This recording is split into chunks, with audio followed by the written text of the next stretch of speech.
La Constitución como ley suprema. La Constitución se divide en dos grupos de normas: las organizadoras, que se encargan de organizar la sociedad en la que se desenvuelve el ser humano. Constituyen la fundamentación del orden jurídico, son las normas supremas establecidas en la Constitución política. Las normas individuales de conducta rigen el comportamiento de los individuos como particulares. Están contenidas en códigos, leyes, reglamentos, etc., y quedan supeditadas a las normas generales de la Constitución política. El artículo primero dice que en los Estados Unidos mexicanos todos gozarán de los derechos humanos reconocidos en la Constitución, también de las garantías para su protección, cuyo ejercicio no podrá restringirse ni suspenderse, salvo en los casos y bajo las condiciones que la Constitución establece. Asimismo, establece que está prohibida la esclavitud. El artículo tercero dice que la educación se basará en el respeto irrestricto de la dignidad de las personas, con un enfoque de derechos humanos y de igualdad sustantiva. El artículo cuarto nos dice que la mujer y el hombre son iguales ante la ley. El artículo sexto nos dice que la manifestación de las ideas no será objeto de ninguna inquisición judicial o administrativa. El derecho a réplica será ejercido en los términos dispuestos por la ley. El artículo séptimo habla del libre derecho a expresarse. El artículo 14 dice que a ninguna ley se le dará efecto retroactivo en perjuicio de persona alguna. Nadie podrá ser privado de la ley o de sus propiedades. El artículo 16 dice que nadie puede ser molestado sin una orden que funde o motive la causa legal del procedimiento. El artículo 17 dice que toda persona tiene derecho a que se le administre justicia por tribunales. El artículo 31 dice que son obligaciones de los mexicanos contribuir para los gastos públicos. El artículo 39 nos dice que la soberanía nacional reside esencial y originalmente en el pueblo. El artículo 41 nos dice que el pueblo ejerce su soberanía por medio de los poderes de la Unión. El artículo 123 nos dice que toda persona tiene derecho al trabajo digno y socialmente útil. Nuestra Constitución contiene dos partes fundamentales, la parte dogmática y la parte orgánica. La parte dogmática establece libertades y derechos a todas las personas, o lo que vendrían siendo las garantías individuales. ¿Qué son las garantías individuales? Son derechos que todo individuo posee por el simple hecho de haber nacido, sin importar nacionalidad, raza, sexo, edad, creencias religiosas o políticas, las cuales se encuentran manifestadas del artículo 1 al 29.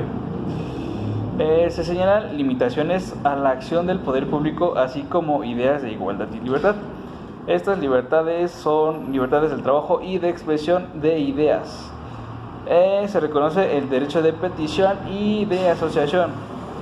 Existen procedimientos defensivos, que nadie puede ser juzgado por leyes o tribunales especiales.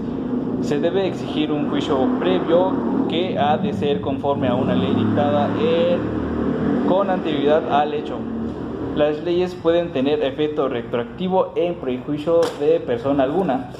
Lo que quiere decir con retroactivo es el fenómeno que produce que las normas no tengan efectos hacia atrás en el tiempo.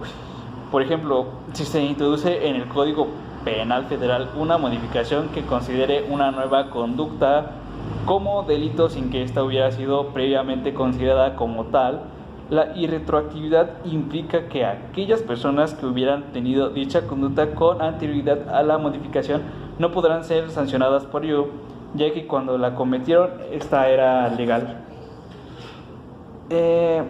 Estas garantías o parte dogmática está contenida, como dije anteriormente, en el artículo 1 al 29, aunque el artículo 29 es más que nada una taxativa al poder público. Con taxativa se refiere a aquello que es indiscutible, incuestionable o irrebatible. Lo que impone son reglas que indican el momento en que se pueden suspender las garantías individuales, por cuánto tiempo y en qué forma. Bien, pasando a la parte orgánica, esta consiste en la organización de los poderes públicos, los conceptos de soberanía nacional y la conformación de nuestro gobierno. Señala la parte integrante de la federación y consagra la división de poderes, que son el legislativo, ejecutivo y judicial. Aparte de las garantías individuales, la Constitución contiene garantías sociales, que son aquellos preceptos constitucionales que regulan los principios, procedimientos e instituciones que tienen como objeto proteger, tutelar y reivindicar a las personas, grupos y sectores de la sociedad más vulnerables, ya sea social, cultural o económicamente, teniendo en cuenta criterios de justicia social y bienestar colectivos para lograr su incorporación o acceso al bien común y su convivencia con las demás clases sociales dentro de un orden jurídico. Los derechos del trabajo se elevaron al rango constitucional consagrado en el artículo 123, ya que antes no se trató en la reglamentación de las leyes, ya que no encajaba en la doctrina constitucional clasista que había en ese entonces. Pero ahora con el artículo 123 todas las personas tienen derecho al trabajo digno y socialmente útil. Al efecto, se promoverá la creación de empleo y la organización social del trabajo conforme a la ley. Los antecedentes históricos de la Constitución vigente. El primero es la Constitución de Apatzingán de octubre de 1814, la libertad y derechos para todos. El segundo es la Constitución de 1824, la imposición de religión católica, se establece el gobierno republicano y federal. El tercero son las leyes de Constitución de 1836. A través de 7 leyes se establece el sistema centralista y bases orgánicas de la República. El cuarto son las actas de reforma de 1847. Se restablece la Constitución de 1824 y se instituye el juicio de amparo a nivel nacional. El quinto es la Constitución Política de 1857, el inicio de la democracia. El sexto son las garantías individuales de 1857. El pueblo reconoce los derechos del hombre y el objeto de las instituciones sociales. Otros antecedentes es el Plan de Partidos Liberales, el Plan de Ayala y Plan de Guadalupe.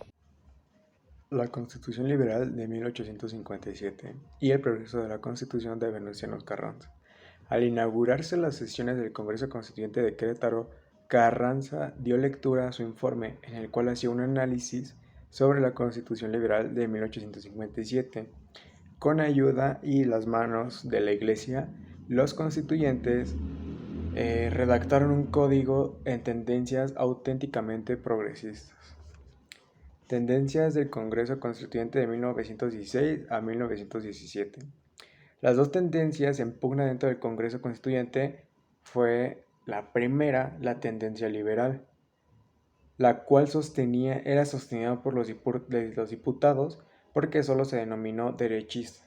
Y por el otro lado está la tendencia social, que era representada por los diputados progresistas que se proponían hacer cambios radicales a la Constitución de 1957 y crear artículos nuevos abiertamente favorables. El triunfo del sector radical. Los representantes del sector jacobino sumaron una mayoría aplastante en la discusión sobre el artículo 3, el cual tiene que ver con la educación hacia la niñez, que debe ser laica y gratuita. Propuestas que por Carranza y sus mayores éxitos fueron el relativo a la cuestión agraria, el que se refiere a los obreros y otras más. No podemos, sin embargo, dejar de hacer notar la tendencia de los políticos mexicanos a agruparse más que por sus ideas, que por los individuos, se manifestó también ante el Congreso de la Unión. La Constitución Política de los Estados Unidos Mexicanos de 1917 es la Carta Magna y norma fundamental, establecida para regir jurídicamente al país, la cual fija los límites y define las relaciones. Todavía vigente casi 100 años después, consta de 137 artículos. La autonomía del Poder Judicial es el principio de la independencia del Poder Judicial, el fundamento de la creación del órgano objeto de nuestro estudio, y así en prácticamente todos los países que cuentan con este tipo de órganos encontramos reconocidas en sus respectivas constituciones o leyes secundarias de forma directa o indirecta. El municipio libre. Una de las reformas políticas más importantes del primer jefe fue la ley del municipio libre, que restituyó la autonomía a los municipios que había sido destruida por la centralización política porfirista. La independencia de los ayuntamientos permitiría moralizar la administración pública, promovería el progreso material y el florecimiento intelectual, haría que las autoridades fueran originarias del lugar, impulsaría la enseñanza primaria y contribuiría al funcionamiento orgánico. Contenidos esenciales de los artículos 1, 3, 27 y 123. En el artículo 1 dice que toda persona gozará de las garantías que da la Constitución, salvo en las condiciones que establece. En el artículo 3 habla de la educación, la cual puede ser impartida por el Estado o por la iniciativa privada laica, siempre que sea laica, una educación científica apegándose a los procesos tecnológicos. El artículo 27